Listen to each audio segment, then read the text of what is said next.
Welcome to the 2023 Jaguars season. What a difference a year makes.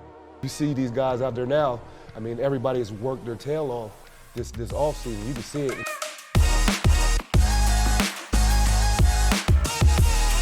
We got called the Jaguars and we turned to a different team. Will this be a top 5 offense in the NFL this year? Absolutely. Absolutely. I got that. No question. Can I get an amen from the congregation? No question. I think that this football team is going to take that next step.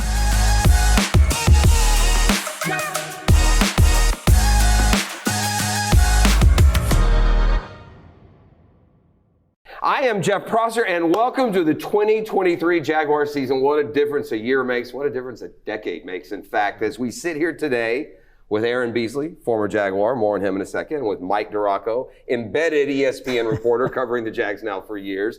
And we're going to tell you why there are so many differences about this season, many of which you are already used to. But first, Bees, great to see you, man. Good to see you too, I think there are some parallels with this season that go back to yours. I think there's a couple of them, in fact, but for those of you that weren't around, because you would remember if you weren't around when Killa was here, 96 to 01 here in Jacksonville, 24 interceptions. He had 6 in 1999, took 2 of them back for a touchdown. In fact, the 93-yard touchdown return of an interception remains the longest in franchise history. Okay. Well, I only remember my bad plays. So. Good. I like that. That's why you get better. So we're going to pick Beast's brain as we move along. Also make some parallels between what were the glory years of Jaguars football in the mid-'90s. Meanwhile, Mike DiRocco has been out there sweating his tail off through every training camp practice. So for all of the developments that have happened, for the first view at this year's iteration of the Jaguars and how they're being put together, we're going to rely on your eyewitness accounts, and you've been with ESPN for, I kid you, but it's been a long time now, hasn't it? Yeah, this is my 11th season. Wow, good for you. And you covered the Jags before that, long time with the Florida Times Union, and covered the Gators University before of Florida that. for 13 years. We've been around together. Bees, you were here for 2 really exciting seasons. 96, which nothing was expected of you. Nah. And I would kind of put the 96 season is kind of similar to last season for the Jaguars. Yeah. Nothing was expected. You guys, like the Jags, sat there at 4-7, pretty much out of it. You caught magic late. So my question for you is not so much about how did that feel down the stretch, but when you did that and then looked into the next season, I imagine how you felt things would be in 97, say in October of that year, versus finishing off that magical playoff run and setting yourself up. You could tell you were going to be a good team for a while? Once we got to that midseason and we got to the playoffs, it's like you have nothing to lose. Mm-hmm. And I feel like winning in Buffalo first and then Denver, it really shot us to show that we can play with anybody. I mean, we beat Denver at Denver. They should have won 3 Super Bowls. We got called the Jaguars and we turned to a different team. Yeah. I mean, you remember that, Woody Page? Sure. Oh, gosh, and that was before all this media. We just had a little piece of paper like this and we all, Tom put it up on the bulletin board. Yeah, he sure did. Yeah, well played. And then it goes into the next year, you have that taste. Do you think if you don't get hot and win and go 9-7, make the playoffs and have that success, that 97, 98, and 99 would have happened anyway, or did it really help propel you guys mentally to being able to take that next step? I think we'd have been good either way. You're getting there. We had talent. We had younger guys coming in mixed with the vets, and I mean, we still played good the next year. I feel like we'd have been just as good. Yeah. And look, Mike, this team was in the same situation as that 96 team. They were written off, right? I mean, they were 3 or 4 games under 500 late into the season.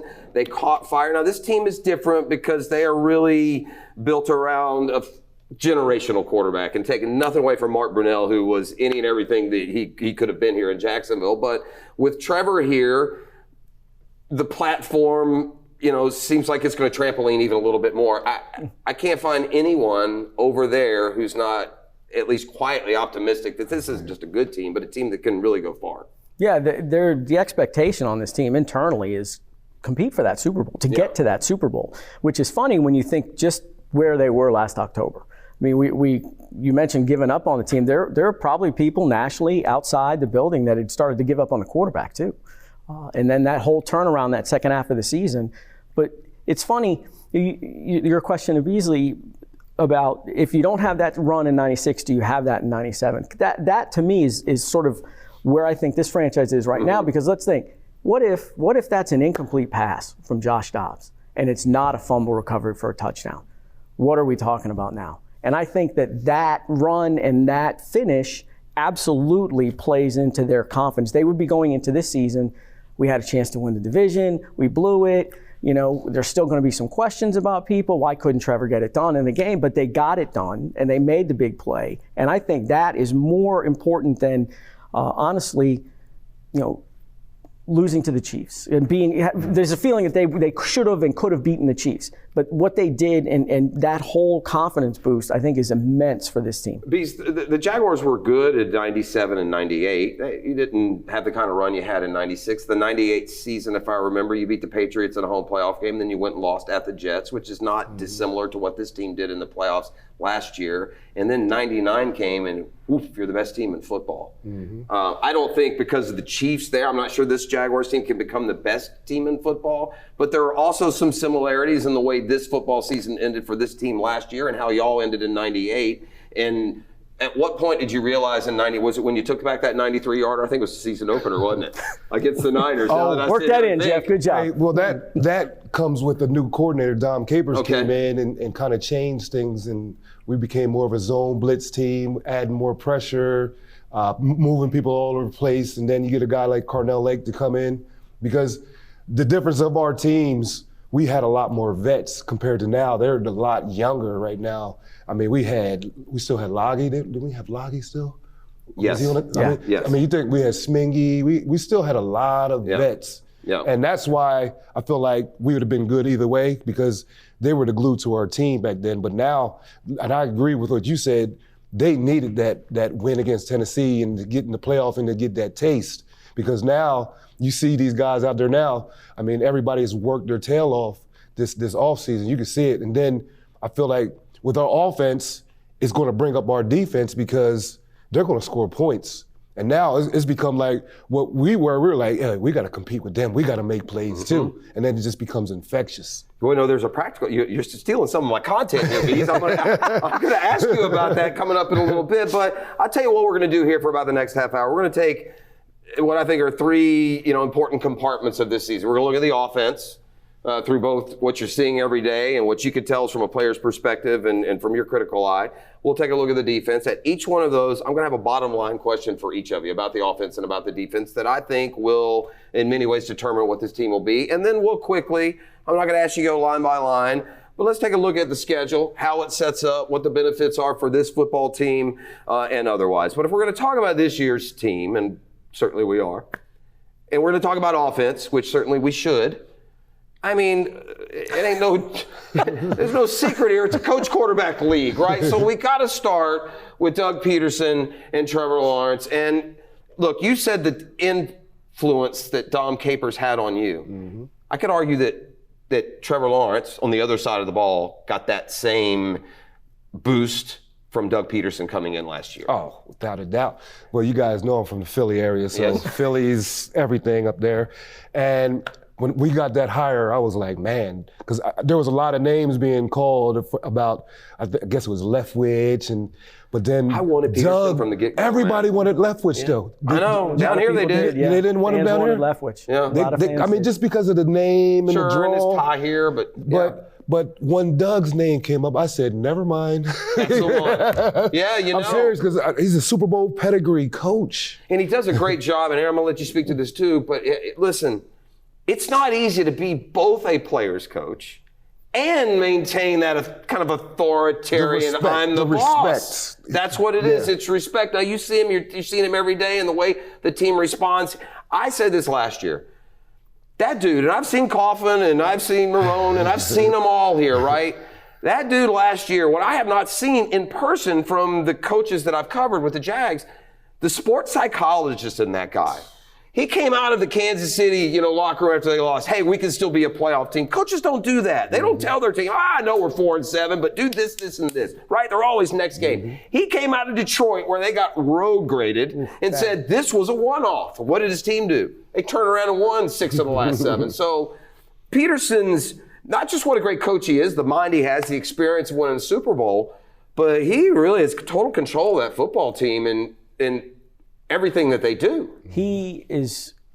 It's amazing. That's a risk, though. I mean, you have to admit, you get beat up there in Kansas City, and you come out. We're still a playoff team. We can still be a playoff team, and you hear that out of your coach. And then 4 or 5 weeks later, you've lost 3 or 4 games, and then you start tuning the guy out because he's feeding you a line of BS. But he actually believed it. He thought before the season, he thought that team was going to be a playoff team. He legitimately believed it, despite how bad things were in 21.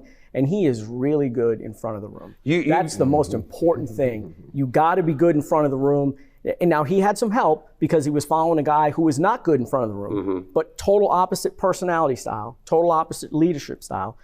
And they just responded to it. He is really, really connected with these guys. Aaron, you've relocated down here to Jacksonville, so you're going to be seeing the Jaguars week to week, and you've seen enough of Trevor Lawrence at this point. I mean, you know what a special quarterback looks like. We're not just sitting here all, rainbows and unicorns and hoping that Trevor is what they say he is. He is what they say he is he not? I think he's one of the top 5. I mean, because the first half of the year, I still would say he was in his red shirt year because, he had a new system, new coach, because all he was doing was just making mistakes, mental mistakes. If you think the Houston game, the couple of picks, the Denver game, but now you shifted to the second half of the season and you can see the light flicked on because not everybody gets it the first year. Not everybody's a superstar their first year.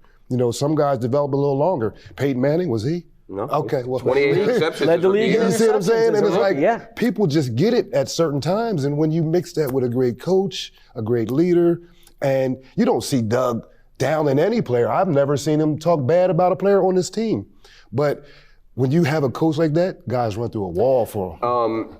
Look, we saw the talent that Trevor kind of translated into the second half of last year. I think this preseason, this offseason, we're seeing the other part of being a franchise quarterback round in. Am I right? I mean, he carries himself with just kind of a different aura of confidence and leadership and humility that I think guys respect, and that palpable over there as you go through these day-to-day workouts? Yeah, without question. And, the thing of it is, is when he really won those guys over was that playoff game. I bet. I mean, if there was any lingering doubt, he had them won over, they, for the most part, second half of the season. But he throws those 4 picks in the first half, 5 turnovers in the first half. And depending on who you talk to, only 2 of those picks are his fault, but whatever. But there was no panic. There was nothing. It was right from the moment that 4th pick was thrown, he was on the sideline. It's fine. We're going to take care of this. It's not going to be an issue. We'll come back. No problem at all. And they legitimately believed it. And then you go ahead and look, Tom Brady's never, and I'm not comparing him to Tom Brady, okay, but I love this stat. Tom Brady's never thrown 4 interceptions in a playoff game and won it. Never. Has he thrown 4 in a game? Probably. Brady's thrown 4 before, yes. He may have in that Green Bay game that they won in the NFC Championship. That may have been 3. But how many playoff games has Brady played? Yeah, thousands. Exactly. Right. Trevor did it in his first one. His first one. I wonder, guys, and I've said this, now that you know they won the game, I wonder if it's not a better experience and doesn't make Trevor Lawrence a better quarterback doing what he did in that game, having all that adversity, staying in, winning the game, than if they'd have gone out and won 38-7. I'm not sure, because you won, you almost going to get a second advantage from that, I think, going forward. Bees, it's tougher and tougher to play DB in this league, and man, it didn't take long. It feels like this happened overnight, but suddenly between Trevor Lawrence and his ability to control that offense, Doug Peterson calling the plays, and these receivers, man, are the real deal. I had expectations for Christian Kirk. I did. He about got what I thought. I did not have expectations for Zay Jones. I'll be the first to admit. I thought he'd just be a guy. I thought he would be subservient to Marvin Jones even. It was just a body as you continue to round it out. But now you add Calvin Ridley, and Michael speak in a minute to how impressive he's been at training camp. Obviously, Evan Ingram is still a holdover. We haven't gotten to the running backs. We will in a second. How would you like to go out and cover these dudes Sunday to Sunday? And how hard is that going to be for opposing defenses? I had to go against Jimmy Smith every day. What you talking about? It's funny because, I look out there and I try to look at the receivers and how they run their routes, and they're all so different. Kirk is so dangerous in that slot and that out route he can run, because you don't know when he's going to break out. He just runs so steady and then it's gone.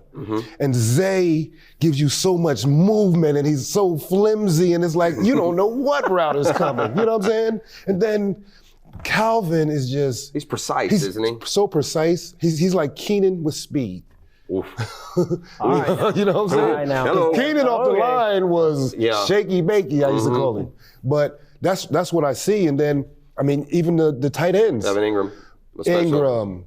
I like Strange. Yeah. I saw Strange in high school. He was a receiver in high school, and he was, so I know how he can move. Penn State, in that part of the country that you're familiar with, for sure. That's the thing, like being like a former player, I kind of look at how people move too, you know, because you can be fast and straight ahead up there, but you got to be able to move. And our guys, we had some, it's going to be scary. There were some nervous Nellies with Calvin Ridley about rust, which I found to be kind of silly, but nonetheless, there were some concerns about rust, and we haven't seen any rust. No. We haven't seen a bit of rust. He looks like a guy who's been playing consecutively for his career.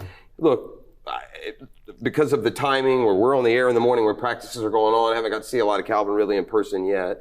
But we've been watching receivers run practice routes and game routes here for a lot of years. Up there as impressive as anyone you've seen in this practice format? Yeah, without question. And I'll be honest, I was one of those guys that did have some of those doubts. I mean, it's going to be 23 months between games for him. 23 months, that's a long time. And I know there were people in the building that were pretty convinced that they were going to get a big-time player, that they were going to get the player from 2020. But they didn't know for sure. Now they know for sure. They feel like they know for sure? I mean, he has been by far, although Tank Bigby's catching up, but and he's we're going to talk about him in a second. By far the most impressive offensive player. You know, when we get to training camp, it can be kind of dangerous to make too many decisions on what you're seeing because guys are in shorts or shells. But when it comes to the receivers and the DBs, now I know the DB is in a tough spot there, but you can see enough from the receiver position to get you optimistic. So, right, I mean, what we've seen in Calvin Ridley and the rust not there and knocked off, wouldn't you expect him to come right out of the gates week one and be a real weapon for this football team? I think he could. I mean, it's a different position for him. I think him sitting out just got him healthier, first of all, because he was hurt the year before. And he, by the way, on the Players Journal, he wrote a really heartfelt article about that whole situation. He's so People hungry right out. now. He's hungry right now. I met Calvin when he was a sophomore in high school. I went down to the 707, and there was a South Florida Express. I mean, they had all 5-star guys. And I'm like, who's the baddest receiver out here? And he was a sophomore. They're like, him. I was like, what grade is he? And they was like, he's a sophomore. I said, where's he going? He already going to Alabama. And then I've always followed him, and it was like, they knew. Like, he was the one. Because even if you think about after Julio, he came after Julio, and he came after the Cleveland Browns receiver. Amari Cooper. And he, to me, was the best out of all of them. Well, he's been fantastic when he's played, and he's been away for a while. But as we said, we're gonna get big headaches, man. Look, I'm not saying that Trevor's Patrick Mahomes. I'm not saying the Jaguars are Super Bowl favorites, and I know Joe Burrow has his 3 receivers.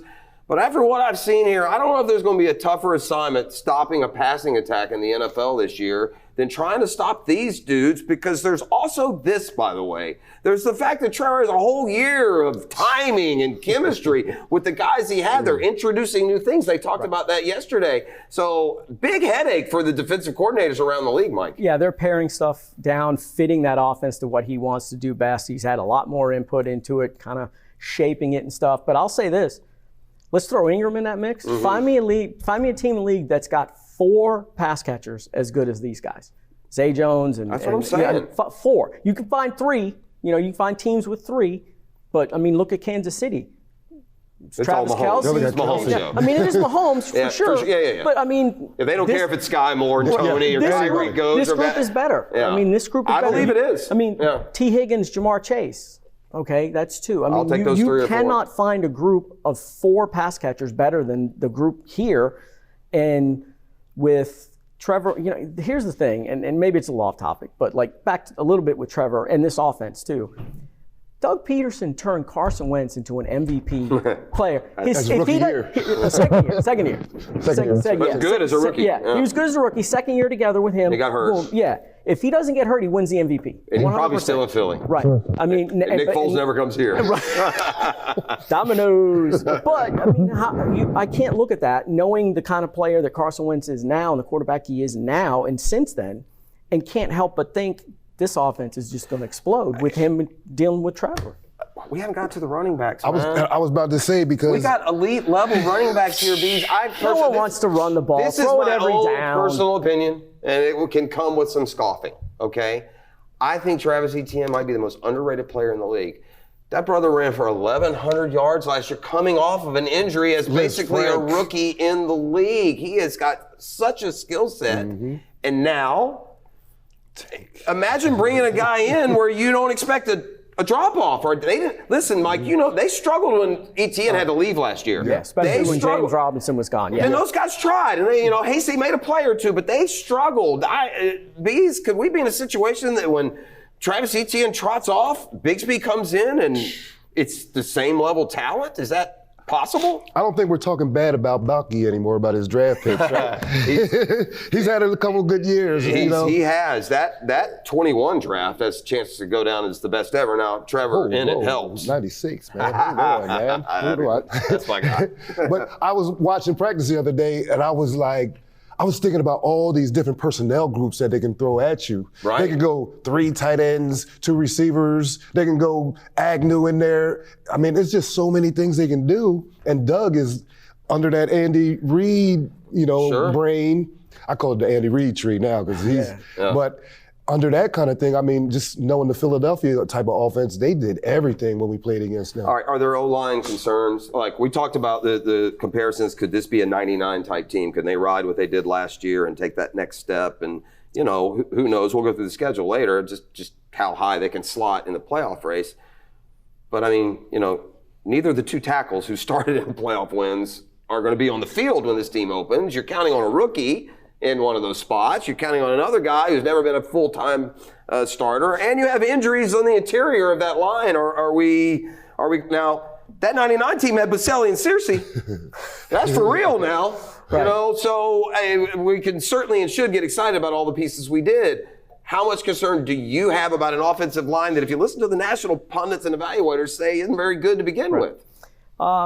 Nothing, no concerns at all about Walker Little. He's had a great camp. He seems it, yeah. Cam Robinson, by the way, another really good camp. Yeah. So I don't have any concerns on that side. What are they doing at left guard is where I guess the biggest question is Barch hasn't come back yet. He's still on PUP. Shatley now has taken some blood thinners after having the AFib thing. He can't get hit in the head. He hasn't been cleared yet. What happens when Cam comes back? Does Walker Little go to left guard? I don't really have any concerns about the right side at right guard or at center with Luke Fortner. Yeah. Rookie last year, played every single snap. I mean, I think he'll be okay. You question what Anton Harrison's going to do at right tackle. Yeah. And if it's a struggle there, but okay, they have Walker Little, they can slide over there. I mean, the best tackles have a moment at camp where they don't look like the best. But overall, he's been solid, look, solid. This offensive line doesn't have to be top 10. Trevor gets it out quick. He really does. That's what I was going to say. One of the things that people don't talk about enough with Trevor, in my opinion, is the way he moves in the pocket. And it's just those subtle movements, the shoulder. I mean, he's really good at that. Get the ball out quick. This offensive line just has to be middle of the pack. That's all it really has to be. I mean, it did a good job opening up holes in the running game last year for Travis Etienne to have 1,100 yards. So I don't think it's there's some concerns at individual spots, but overall, I think it'll be roughly, like I said, middle of the pack, same kind of line it was last year, and that's good enough. Last thought, overall, and all those things combined, the rest of that offense is so good that you can hide an offensive line fine in itself. That's what I was thinking. We mentioned Trevor getting it out quick, his ability in the pocket, the coaching staff's ability to know where their weaknesses are, even if the other guys don't. So, I mean, overall, does it affect any concern of yours with the O-line and its state? Every year is all about the injuries. I mean, of course, you got to have the depth. You got to have the depth. Hopefully, we have that. But the offense is going to be geared about getting the ball out quick. I mean, that's every offense now anyway, because these defensive ends are to 3 guys, by the way, who can catch a 10-yarder and take it to the house. There you go. Not everybody has that either. All right, I got a bottom line question. All 3, segments that we do here, 3 parts of this. Bottom line. will this be a top 5 offense in the NFL this year? Absolutely. Absolutely. No question. Can I get an amen from the congregation? No question. It'll be. I got a they no were question 10th here. in the league last year and Hey. stunk the first half of the year. I love it. Bees, No question. That sound reasonable to you? I mean, you think about the Chiefs, obviously. You know, you got the Bengals and the Bills and, some other intriguing teams and some I additions. say top 10. Oh, top 10 for Top sure. 10. Okay. Only because I feel like the teams with the best offense have the best offensive lines. Because you got, I think, kind of like the Eagles, they're so balanced and they run the ball. The best teams have the best line. So I would say top 10. Okay, you tiptoed into my content earlier. Again. No, earlier. I'm referencing the previous tiptoe. Because we're going to transition over to the defensive side of the ball, and you said something that I don't think people are taking enough into an account, and it can translate in what I think in a variety of factors. But that is an improved offense that's scoring points and is changing game flow. It's going to make your defense better, even if they're the same. No? Is there any validity to that? In other words, you look at a team that only had 35 sacks last year. They can't get to the quarterback. Well, you're looking at a team that the other guy's up, 20 in the third and's running the ball 75% of the time in the second half. So when you get on the right side of the scoreboard and you force the other team to be more one-dimensional, you have a better idea what they're doing when you're the lead dog in a game, and they weren't that. Like, even when they got great, it was all second-half comebacks. Yes, so it was. I'm just wondering how much of an advantage it can be for a defense, statistically even, if their offense, if it's 14-0 after one rather than the other way around. You must have. I was just thinking, as a defender, when you go out there, it's 14-0. You know, the film that you studied is really going to come back into factor because now they can't use the plays that they, specialize. Now they're going to go back to their foundational plays because they got to stick with the basics. So now you can key on more of the film that you study. So that's what used to help me because, we get a lead, I'm like, oh, they're about to run their basic stuff now. They need to be basic and foundational. So it really does help. Yes, I think it can, at least statistically, right? But the pass rush has got to come, and they took an interesting tactic this offseason, Mike. They didn't add anything. They did nothing. Which is now, I'll give them credit for sticking to their guns. They came out in the season, eulogy and said, we're not going to do much. We like the guys we have. We're not, and lo and behold, they have really put an effort into keeping who they have, and that includes a defensive line that we have not seen anything from Kalen Chason in 3 years. From Josh Allen, who is a lot better player, I think, than his sack total says. And from a number 1 overall pick that, quite frankly, was not ready to be the number 1 overall pick and play like it. And that's probably a big key to what we see out of this defense this year, and that's Trayvon Walker and his development. Do you expect them to be better? Have you seen them be better to this point? And I know it's hard in this segment of training camp. You have the look of a concerned man. Trayvon Walker is going to be a better player. But I don't think Trayvon Walker is ever going to be that 13, 14 sack guy. Is that okay if you're the number 1 pick? I just don't think that's what he is. No. I mean, if you pick the guy number 1 overall and he's a pass rusher, he's got to be a Pro Bowl guy and a borderline, all Pro Bowl and, maybe get you 3 or 4 wins a year because he makes massive big plays. But he's going to be a very, very good player, and they're going to move him around. But I do think he'll be better than 3.5 sacks. Yeah. I mean, he could be up there around that 8-9 range. Right. And if you get the thing that I think will help this defense is what obviously what you said was them getting a lead, they can pin their ears back and go. But I think having the second year in Mike Caldwell's system and Caldwell really having a better idea of what his guys can content tiptoeing do. Again. Sorry. But him having a better idea of what those guys can do, their strengths and weaknesses, and by the way, him learning being a coordinator himself. If you gave him a chance again, Mike Caldwell. Blitz. In Kansas City, when Mahomes is limping around. Exactly. Yeah. But that's all part of it. But I think that's going to make Josh Allen better, and it'll make Trayvon Walker better. And I'll say this, Josh Allen was among the league leaders in pressures and pressure percentage, but you got to finish. And for sure. Having a lead in the fourth quarter, that's when you really got to finish. And they did a better job of that in the second half of the season and in games, when they had to have it. They made some big plays. When you played Bees, a lot of times if a team ran a 3 receiver set, you put a safety up there on them. Yeah. We don't play that way. Now you need a corner. You better have 4 or 5 4 corners, right? Now the Jaguars have one, I think, and I'm real interested in your opinion on kind of grading these guys. And the 2 starters, Tyson Campbell seems like a guy who could, in the right situation and the right focus on him, become a Pro Bowl player. He seems to have that skill set. I think Darius Swims is a little underrated. He's a grinder. He's a mutter a little bit, but I think he had a pretty good year last year as a coverage guy. But talk about if you get the best as you can out of those 2, you're still going to need more. That 3rd and 4th guy in the middle. How important is that guy in today's NFL? Who is that guy? Yeah. That's the question, and that's the thing. Is it Trey Herndon? Is it, one of the draft picks? If they played a game tomorrow, I think it would be Trey Herndon. Yeah, I do too. Yeah, and that's the thing. Like, I see the front 7. We didn't really have to do anything, but I think I take it back to the Cam Robinson suspension hurt us because I thought we should have got a corner instead of having to take a left tackle or a tackle. And they may have, by the way. Yeah, and that I feel like we had to take a tackle, but I really felt like we needed a corner because we do have 32. I keep going 32. We have 32. Tyson, but who else is going to be that guy that can make plays, who can shut somebody down? Because like we just said, these teams have 3 and 4 receivers nowadays, and they're all 1A, B, and C.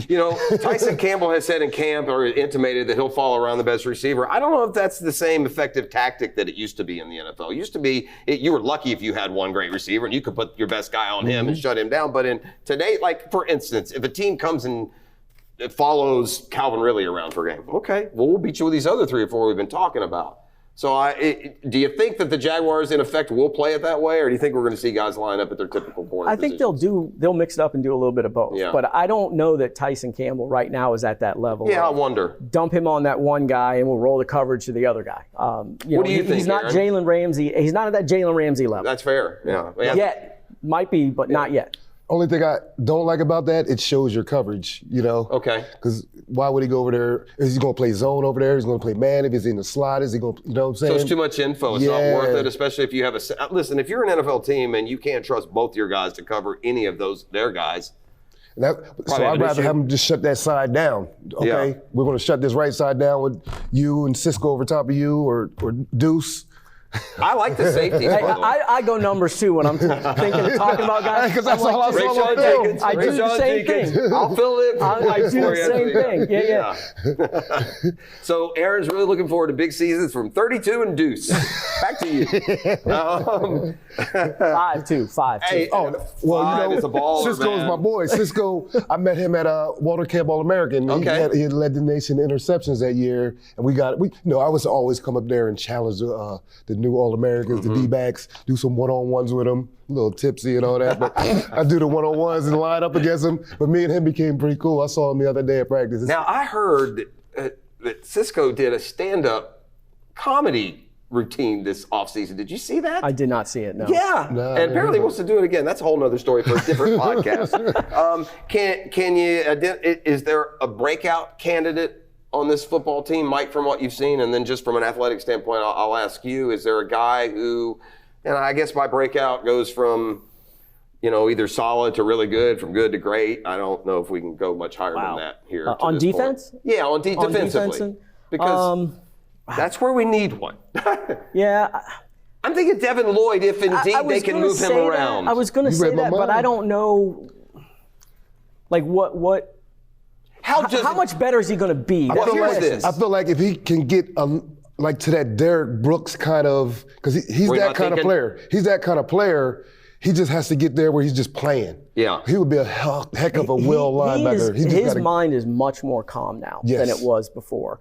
And to that, it helps Foye Oluokun, 23.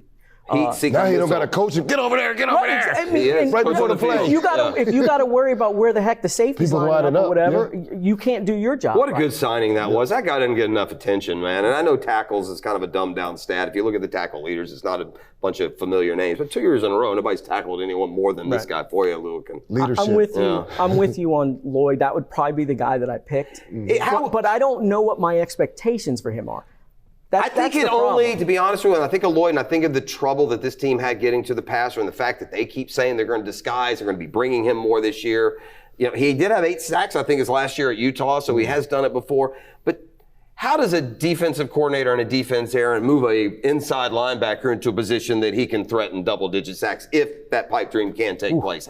How in today's day and age? Sacks. Well, wow. I mean, if you're going to move him, I don't think you're moving him for 3. No, but I think I don't know that it's going to be. I'm sorry, I don't want to. No, that's okay. Yeah, it's going to be that like was too high. I'm not using him here and projecting there. that. You know, it'll be interior blitzes and stuff like that. But he will get some reps But I mean, outside. Paz did that. Everyone does that. I mean, every coach uses his linebackers some. They at least now look, you're there, so you're seeing it more than I am. But from hearing what they're saying, it makes it sound like he could have like a much different role than he did a year ago. Yeah, I would agree with that.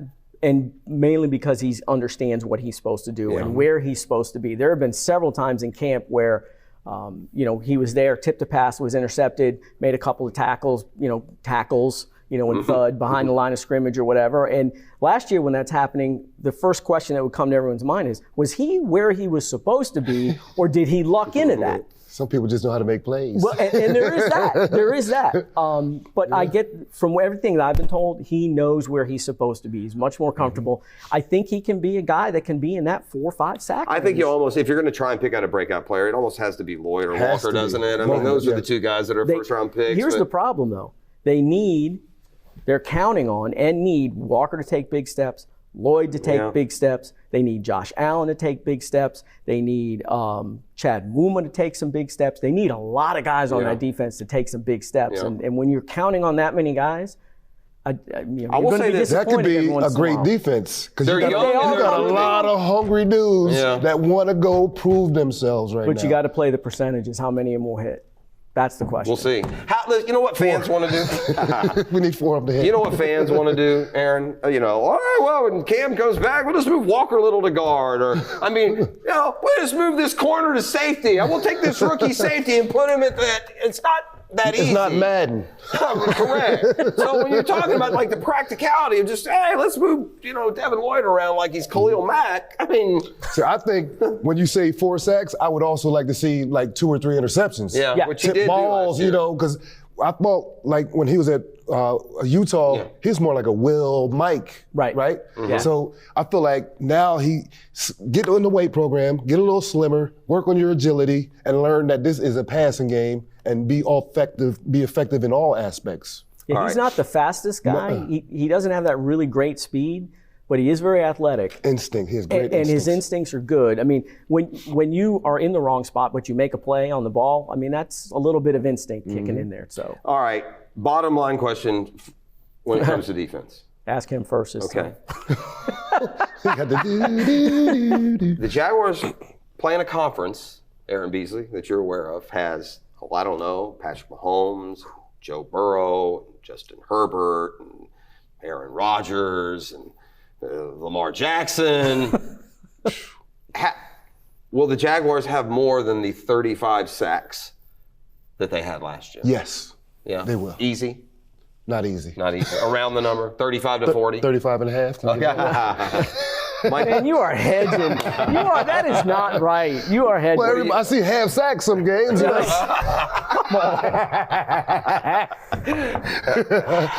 got to split it with somebody, my man Beast. Too bad. What about half an interception? Did you ever wrestle with your own teammate for one? In college? Yeah, I was going to say at some level you probably did. Oh, college, I had 3 interceptions. I got beat for 200 yards that game, too. I don't remember the bad. But I had the ball, and I jumped up, and I'm coming down on the ground. My boy takes it from me. I said, here, you can have it. I was a team player, man. What say you, Mike? More than the 35 they had a year ago? No? I don't think so. I just but that's okay. They just have to have them when they need them, if that makes sense. Clutch. They did do better than a 35 sack pace the second half of the year. Yeah, getting a lot of pressure is good on the quarterback, and they did get a lot of pressure. Like I said, Josh was among the league leaders.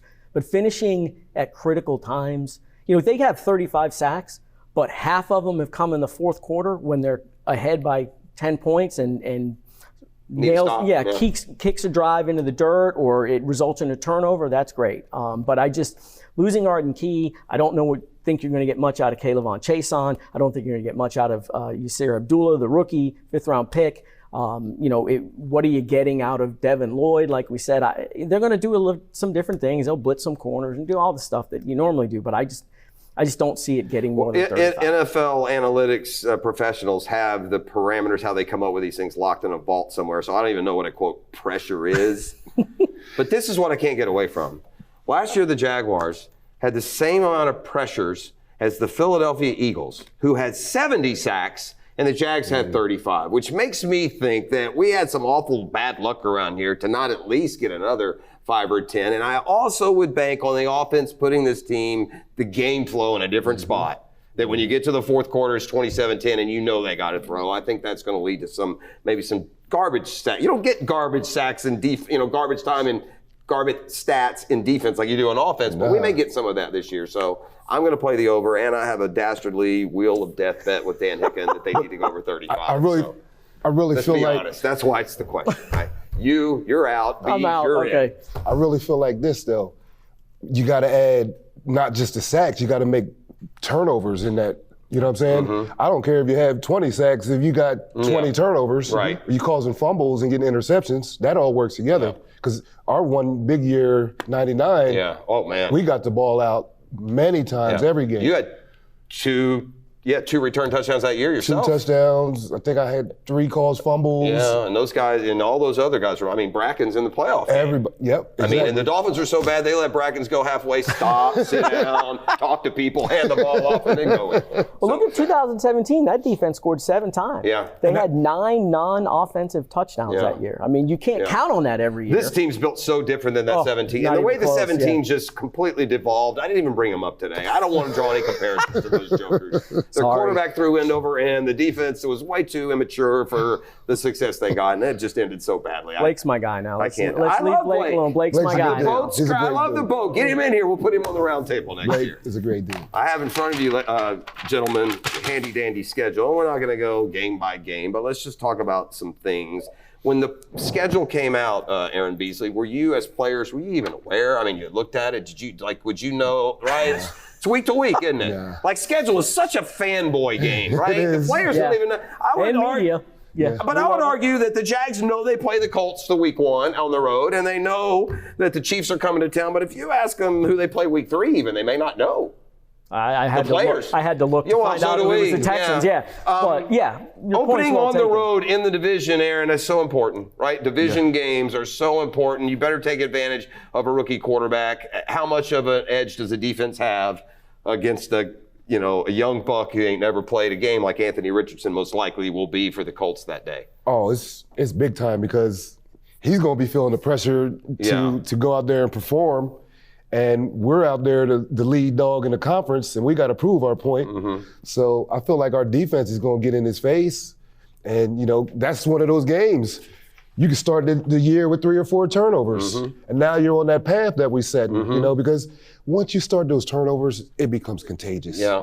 Everybody, we used to fight at practice for fumbles and interceptions, man, because that's all I ever thought about. I used to get mad if I didn't get an interception in practice. Yeah. And I feel like that's the kind of attitude you have to have. Because even when I see Cisco, I said, you don't have as many picks as me at practice. I always got to keep that in your head, though. I think the Kansas City game week 2 feels an awful lot. Here I am referencing that. It feels an awful lot like the Patriots in 18. It does. The Jags lost to them in the playoffs, and then they played them early in the year, and they beat the heck out of them, as it turned out. Right. Keelan Cole made one of the best catches in Jaguars history that day. Story.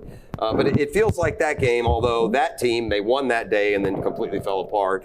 Regardless if the Jags win that game, that second game of the season against the Chiefs, I feel like they're going to be good for the long run. But could that be a spot where you really kind of get the nation's attention?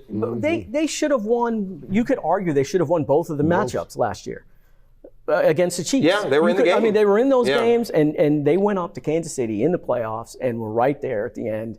Unfortunately, turnover. That's a really good call, Jeff, that it has an absolute 100% feel of that Patriots game. I still wonder why Agnew wasn't instant replay, but it's just I don't know that was a catch. I'm not sure. The fact that they didn't even look at it, it was maddening and throwing stuff in the. Anyway, it's weird. It was bizarre.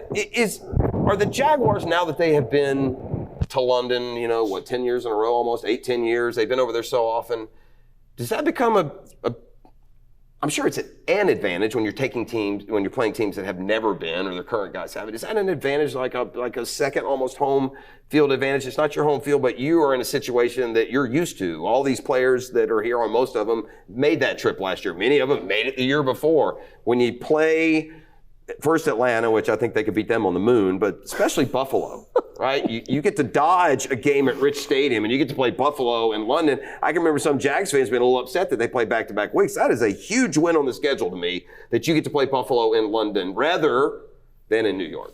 But you disagree, and that's why we brought you in here. I'll say this. You guys love routine. Right. Yeah. I mean, you want that same routine every single week. Anything that goes awry, it just messes you guys up. You hate it. So from the standpoint of them, almost all the guys on this roster having played in London before, they know what the routine's going to be. So it's not new for them. They don't know what the routine is going to be for that following week against Buffalo. They're staying over there for 12 days or however many it is. Your family's not there. You're in a strange town. They all talk about how bad the food is over there. I mean, what do you do on your day off over there? That one is the one that I worry about if I were, in the organization and trying to figure out a way to keep it as normal as possible. But the first one, I think that's fine. And they're going to beat the heck out of the Falcons. You would think. Yeah. No international series when you were playing, right? Did you ever go overseas with another team? I played in Japan. Oh, you did? That was crazy because... Yeah, was that with the Jets? Yeah, we flew 16 hours. Yeah. And then as soon as we get on the plane, we had to go do 1600s. Good Lord. Who? Because Herm?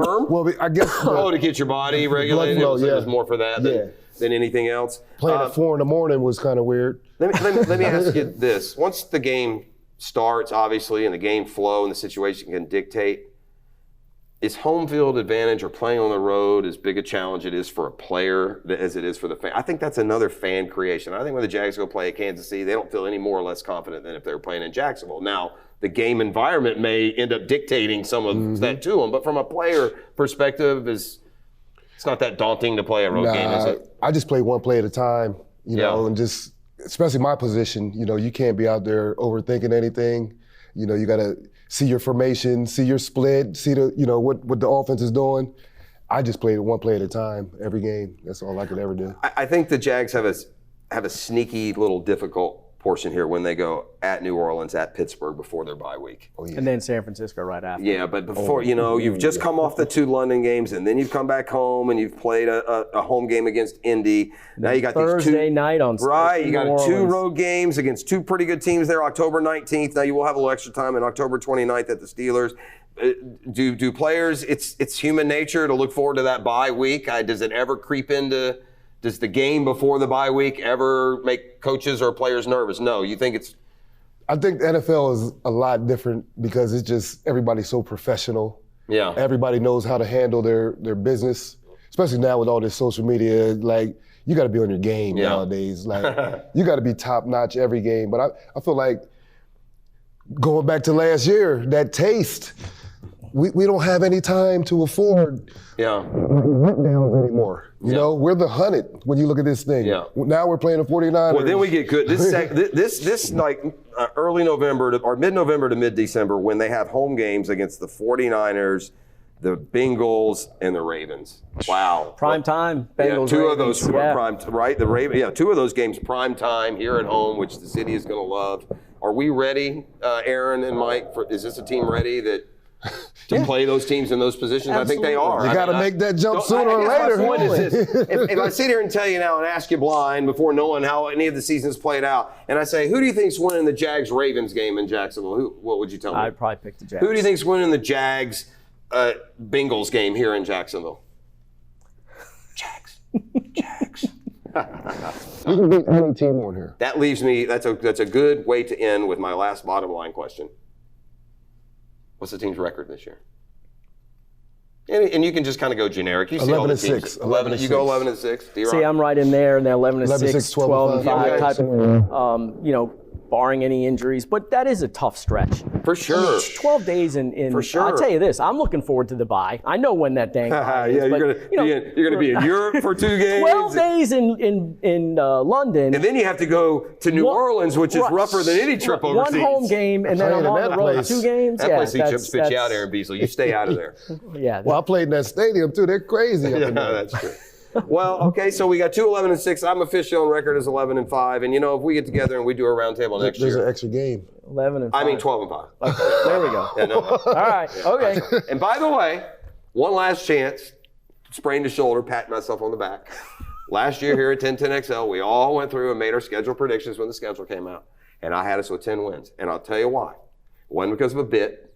It was because of this. Last year was the last time we were going to be able to go blind faith sight unseen on Trevor Lawrence and what he was going to be. And I pushed my chips in and said, I think this kid is going to be what we thought he was going to be. And by the time this season ends, they can scratch. And against the schedule last year that wasn't, overly daunting, they can scratch to that 9 or 10 wins, and they got there. And I think that this football team is going to take that next step. And it's because of the reasons we talked about at the top. Peterson, Lawrence. When you are that strong and stable at coach and quarterback, it's hard to get. Now, you can get off track. It's hard to get too off, I think. Your Super Bowl window is always open when you've got those two. Yeah. I mean, I'm not saying that, they're going to go to the Super Bowl, but that's the two most important things to have. And when you have it, Mike DiRocco, embedded all ESPN set. reporter covering your Jacksonville Jaguars daily. Aaron Beasley, former Jag here in the Coughlin years, had 4 playoff seasons as a Jaguar himself. I appreciate y'all and your perspective. We hope you out there enjoyed this, and more importantly, enjoy the upcoming season. Go Jags. Go Jags.